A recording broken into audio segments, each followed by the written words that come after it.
All right, so straight out of the box, so it comes already assembled with the catch pan at the bottom.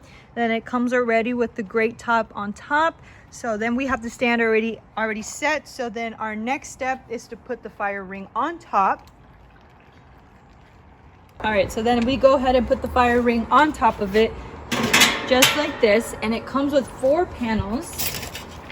These panels here, what you do, they have these little hooking mechanisms right here at the bottom. This already comes up, so you can go ahead and put those down. So they have these little things that fit on this fire ring here. So basically what you do, you're just gonna go around in that circle just to put these right on.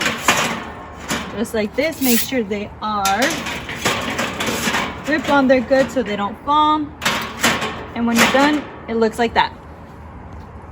All right, so what these kickstands use are for, you want to go ahead and put them all the way up towards the gripper where it goes around the grill.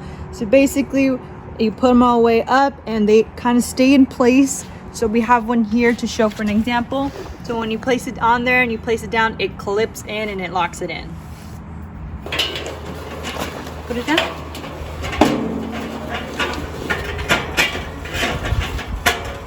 Oh, it's too slow. Another cool feature about this fire pit is that it's very portable. So it comes with its own little carry-on bag. So you basically zip it on up, everything fits on there, and it is ready to go.